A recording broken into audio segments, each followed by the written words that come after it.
If you've been watching the news media over the past several months, you probably heard that the real estate industry is about to change for buyers, sellers, and real estate agents alike. Yes, the big change is real estate commissions. Who pays and how much and to whom? For as long as I can remember, sellers always paid the real estate commissions for their listing agent as well as the buyer's agent.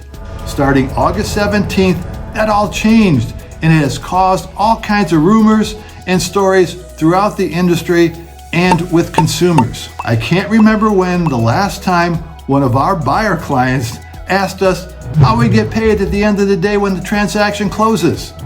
Well, now they will know, because buyers will be required to sign a buyer representation contract that obligates them to pay their agents a commission if they use a real estate agent to represent them to purchase a property. This procedure or function is identical to the listing agreement that sellers execute when they list and sell their property using a real estate agent. This, my friends, is important information, and you need to know whether you're buying or selling a property, and I would highly recommend you watch this video to the very end so you have all the facts. So now we have some clear and defined roles with the real estate transaction. If you use a real estate agent to represent you, whether you are a buyer or a seller, you will be required to sign a contract, and that contract will obligate you to pay your real estate agent a commission or fee for their services rendered. Now, let's look at the new Hawaii list to sell contract or listing agreement on the changes that have taken place just recently. Sellers always had a choice on how much and what they would pay their listing agent and a buyer brokerage firm, and they can still do that and negotiate those two items. Section A7 on compensation to the listing brokerage firm. In this section, for the most part, has not changed except for section A7B, which states that if a buyer is the customer, meaning they are not represented by another brokerage firm, the seller agrees to pay the listing agent an additional amount of compensation if that customer buys the property. This is something that was previously not addressed in the listing agreement with sellers, and can be a good thing for sellers and listing agents when there is not another agent involved with the transaction. Section A8 on compensation gives the seller 3 different options and specifies what, how much, and to whom the seller will compensate if a buyer brokerage is representing a buyer. Section A states compensation will be offered by the sellers through the listing brokerage firm to any brokerage firm representing a buyer of this property. This means the buyer's agent will be compensated, but instead of coming directly from the seller, it will come from the listing brokerage. Section B, an offer of compensation will be made by the seller to any brokerage firm representing a buyer of this property. This was the old way of doing business, and it sounds like nothing has changed here at all. Section C, seller will negotiate the buyer brokerage's firm compensation, if any, with buyers or buyer's authorized representative through the purchase contract. Now, this is a major change in the listing agreement. Yes, compensation was never a part of our purchase contracts previously. There was going to be more changes coming in both the listing agreement and the purchase contract. Section 9A or A9, concessions to the buyer. This is another new section in the listing agreement. Seller to offer concessions of dollars to any buyer who purchases this property. In section A is to be made on multiple listing service and not limited or conditional on the retention of or the payment to a cooperating broker. In B, not to be made on the multiple listing service. So what this means is The listing agent will either disclose or not disclose on the multiple listing service whether or not the seller is offering a monetary concession to the buyer of their property. Again, this is another new change to the listing agreement. Prior to this month, commissions were disclosed to agents via the multiple listing service, and buyers could see that information as well on third-party real estate sites like Zillow, Redfin, Realtor.com, and more. That information is no longer available to the public nor the real estate industry on the multiple listing service, which has stirred up the hornet's nest, so to speak, because we have always known this information when showing properties to consumers. So now we know what to expect when listing and selling your property and using a real estate agent.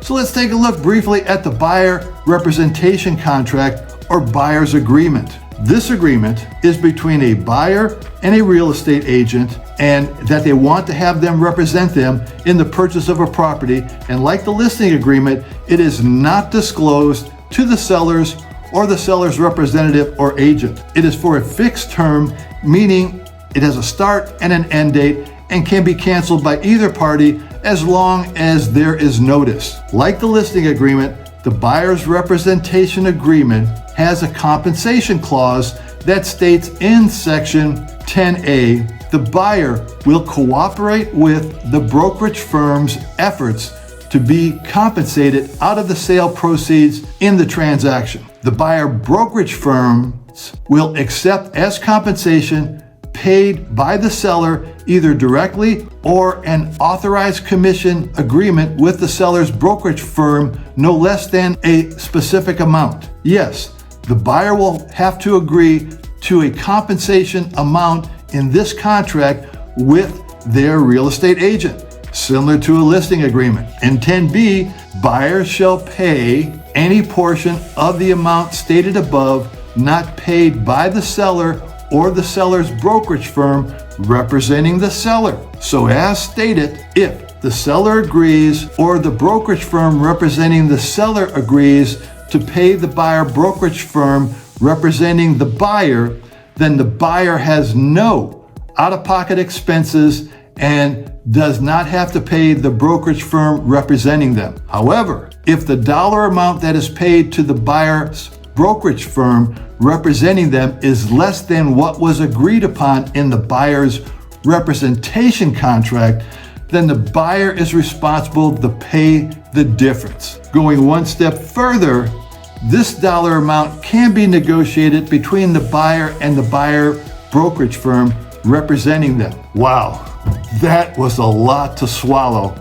However, all of this is as a result of the class action lawsuit filed against the National Association of Realtors and settled with the Department of Justice just a few months ago. If you want to dive into these items a little further, I'd recommend you checking out our videos, the buyer representation contract and Hawaii real estate is dead. Before we proceed, I want to point out that we have always negotiated commissions paid by the sellers as well as concessions, and this has not changed.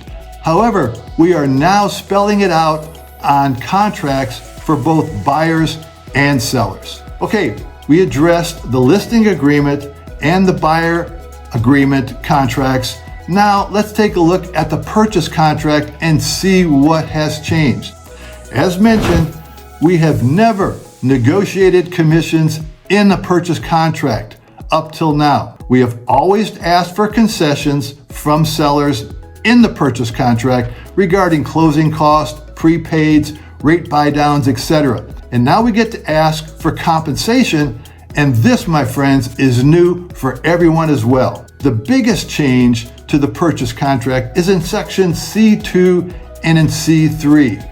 As you can see in the contract, we now have sections specifically dedicated to commission compensation and concessions to the buyer from the seller. There are other changes that have occurred in the listing agreement and the purchase contract, but I just wanted to highlight some of the biggest ones that have created all the buzz in the real estate industry that the media has been reporting during the last several months. A major shakeup in the real estate industry today was the first day of new rules nationwide governing how realtors get paid and who pays them. Yes, times are changing, and hopefully for the good. If you want to learn more about these changes, feel free to reach out to us anytime in the comment section below or schedule a call in the link below the description.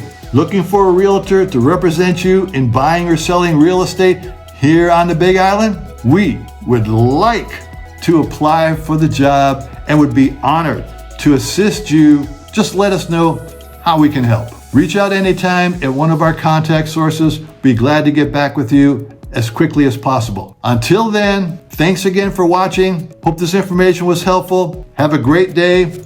Aloha.